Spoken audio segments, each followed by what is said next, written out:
can encrypt and move. She looked up at her ceiling fan spinning lazily in the dark.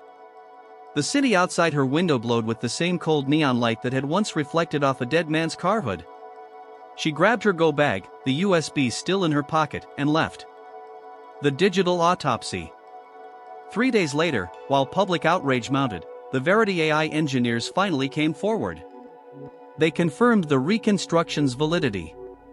One of them, a wiry man named Eli Tanner, appeared on a live stream. "We didn't fabricate anything," he said. "Our software rebuilt missing data based on residual sensor metadata. These are not guesses. They're forensic predictions with verified confidence metrics. What you're seeing is 86.4% accurate to the original visual record." The phrase stuck, forensic predictions. It sounded impossible, even dangerous, the idea that AI could resurrect deleted memories from machines. But the public didn't care about percentages. They saw what they needed to see, proof. Mercer breaks. On the fourth night, reporters camped outside Mercer's home. His lawyer released a statement claiming the footage was AI-generated propaganda, accusing the media of digital defamation. But behind the scenes, investigators were piecing together his actions. His personal phone logs matched the timestamp of a Bluetooth device detected near his patrol car, the same 0.6-second handshake Ruiz had discovered. He'd connected a remote bodycam override moments before the blackout. Mercer's union representatives advised silence. But pressure mounted until the department suspended him indefinitely. Then the real blow came. The DA's office announced a grand jury investigation for obstruction of justice and evidence tampering. It wasn't the first time an officer had lied. But it was the first time an algorithm had testified against him. The confrontation. That night, Ruiz received another anonymous message, this time, a live location pin. "If you want to finish what you started, come alone." The address led her to a parking garage downtown. She parked near the top level and waited. The hum of the city echoed below like a digital heartbeat. Then she heard footsteps. A familiar voice behind her said, "You should have left it alone, Dana." Mercer. He looked tired, desperate, his badge already surrendered, his world collapsing. "You think you know what you saw," he said, stepping closer. "You don't understand how dangerous this is.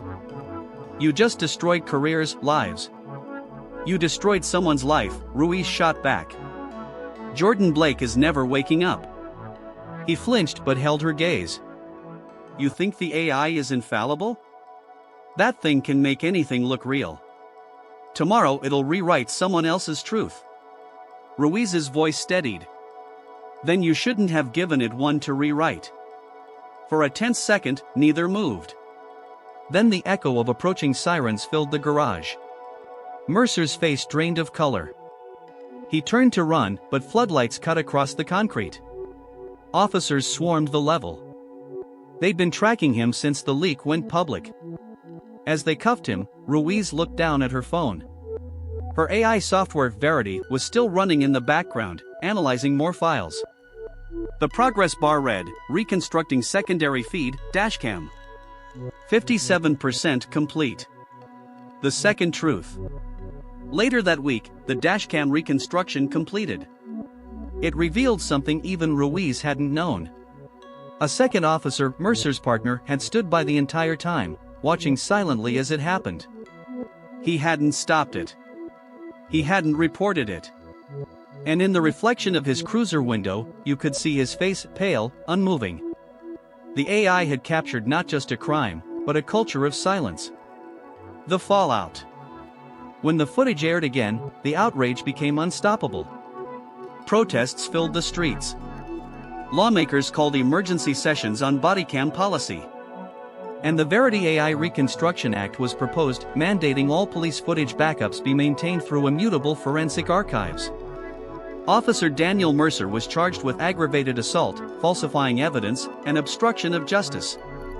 His partner resigned and entered protective custody. The Dallas Police Department issued a public apology. As for Ruiz, she was reinstated, though not without scars. Her face became a symbol for digital transparency. And VerityAI? It received federal funding to expand its program nationwide. Closing reflection. In her final report, Ruiz wrote, "The human eye can lie. It can blink, it can look away, it can forget. But data remembers, it records, even when you think it's gone. Truth isn't just found in pixels. It's preserved by them." And as the world replayed the footage for the 1000th time, that truth became impossible to ignore. Because in this new age of justice, you can turn off the camera, but you can't turn off the code. The unveiling. Justice doesn't move in straight lines. It loops, stalls, crashes, and resurrects itself in the most unexpected ways. For Dana Ruiz, it arrived in the shape of a cold courtroom, one filled with cameras, wires, and blinking red lights that reminded her too much of the bodycam that had started it all. The trial of Daniel Mercer. The case of State of Texas versus Daniel Mercer drew global attention. It wasn't just about one officer anymore. It was about the first time artificial intelligence was being used as a primary witness in a criminal proceeding. The district attorney, Renee Porter, stood behind a podium stacked with binders and flash drives. Her opening line was simple, devastating, and rehearsed to surgical precision. "Ladies and gentlemen of the jury, this case is about a truth that was deleted, and a machine that brought it back." Across the room, Mercer sat stiff in a navy suit, jaw clenched, his eyes trained on the floor. No badge. No gun. Just another man waiting to hear the judgment of strangers. Behind him, 2 rows of uniformed officers watched silently, the blue wall of loyalty now cracked, uneasy. The AI testifies. The prosecution's star witness wasn't human. On a wide digital screen, the reconstructed footage played in full before the jury. Every flicker, every frame, every pixel meticulously restored by VerityAI. A hush fell as the video showed Mercer's hand deliberately shutting off his camera. The defense objected immediately. "Your Honor, this so-called reconstruction is speculative. It's an algorithmic interpretation, not evidence." Judge Miriam Holtz, a seasoned veteran of tech litigation, didn't flinch. Overruled. The court recognizes AI reconstruction as admissible under Section 12 of the Forensic Data Integrity Act. Proceed. That law had passed just 2 months earlier, inspired directly by this case. On the screen, the video looped again. Mercer's thumb pressing the switch. The pause. The impact. And then, Verity's voice, calm, synthetic, narrated the confidence levels as numbers appeared beside the visuals. Frame 11 hours 38 minutes and 26 seconds, confidence, 94.7%. Frame 11 hours 38 minutes and 27 seconds, confidence, 88.3%. Manual deactivation detected, 99.9% probability. To the jury, those numbers might as well have been shackles. Cross-examination. The defense attorney, Malcolm Dyer, went on the offensive. He paced in front of the monitor like a predator. "Ms. Ruiz," he said, turning sharply toward her, "you're asking this court to believe a machine over a human being. Isn't that right?" Ruiz didn't blink. "I'm asking the court to believe the data. The machine just made it visible. But your algorithm predicted frames that never existed. Isn't that just digital imagination?" "No," she said evenly. "It's digital memory. Every sensor leaves traces, heat signatures, data echoes, sound wave residues. Verity didn't imagine them. It recovered them." A murmur ran through the courtroom. Dyer leaned in. "So, what happens when the AI gets it wrong?" Ruiz met his eyes. Then we verify. That's why we have humans, to make sure the truth doesn't get rewritten." Holtz raised an eyebrow. "Ms. Ruiz, are you suggesting that machines can hold truth better than people?" Ruiz hesitated, then said softly, "I'm suggesting they can hold us accountable when we forget it." The digital divide. Outside, the world erupted. News anchors debated ethics, activists demanded accountability, and AI skeptics warned about a machine-led justice system. Protests divided the city. One side carried signs reading "Justice through code." The other, AI can't judge humanity. Through it all, Jordan Blake's mother sat quietly in the front row of the courtroom, clutching a faded photo of her son. No sign, no chant, just grief that had waited too long to be seen. The defense's last stand. When Mercer took the stand, the courtroom tightened. He spoke slowly, choosing each word like stepping over glass. "I didn't mean for it to go that far," he said. The kid fought back. "I panicked." Porter stepped forward. "You panicked when you shut off your body cam?" He hesitated. "It malfunctioned." She held up a still frame, his thumb frozen mid-motion. "Your malfunction seems very deliberate." Mercer's lawyer objected, but the damage was done. The jury had already seen it and believed it. Then, Porter delivered the final blow. "Mr. Mercer, you weren't alone that night. Your partner's dashcam reflected the entire event. Do you remember?" Mercer's eyes darted up. "What dashcam?" She turned to the big screen again. The second reconstruction played, the dashcam footage Verity had rebuilt days before. There, clear as glass, his partner stood watching, unmoving. And Mercer, pressing his knee into Blake's neck. The courtroom went silent except for the faint hum of the projector. "That's not possible," Mercer whispered. "That's not." The frame froze. Confidence, 98.6%. Verdict. It took the jury 6 hours. Daniel Mercer was found guilty on all counts. Aggravated assault. Tampering with evidence. Obstruction of justice. The judge's words were brief but carried the weight of an era changing. "Truth," she said, "no longer hides in the dark. It hides in the data." And today, that data spoke. Mercer was sentenced to 25 years in federal custody. His partner accepted a plea deal for obstruction and resigned. The Dallas Police Department announced sweeping policy reforms. Every officer's body cam feed would now back up automatically to an encrypted national database powered by veritAI. The public reckoning. That night, the city of Dallas felt different. Some called it justice. Others called it a digital witch hunt. Cable news aired dueling panels, legal analysts versus tech ethicists, cops versus coders. And somewhere in between, Dana Ruiz sat in her apartment again, staring at the glow of her computer screen. Verity's interface pulsed gently, calm, patient, almost human. "All reconstructions complete," it displayed. "New query, pending authorization." Ruiz exhaled. She clicked the window closed. For the first time in months, she shut off her monitor and sat in the dark. Epilogue, the age of digital witnesses. Weeks later, Ruiz testified before Congress. She stood beneath the massive marble columns, her voice steady as she described the process that had rewritten how evidence worked. "We've always said data doesn't lie," she told the panel. "But that's not true. Data can be erased, altered, corrupted. What Verity does is restore what people try to hide. Not to replace justice, but to reveal it." A senator asked, "Do you believe AI should ever replace human judgment in court?" Ruiz paused.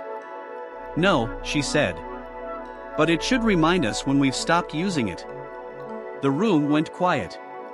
Behind her, a massive screen displayed the closing image of the case, the cracked body cam lens, still recording, reflecting the glow of a city that had learned the hard way that truth, once buried, doesn't stay buried for long.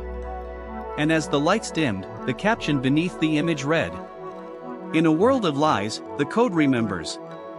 The digital eye never blinks." 6 months after the trial, the world had changed. Every police department in America now streamed its footage into VerityNet, the federal database powered by Ruiz's AI. Every frame was timestamped, encrypted, and backed up in triplicate.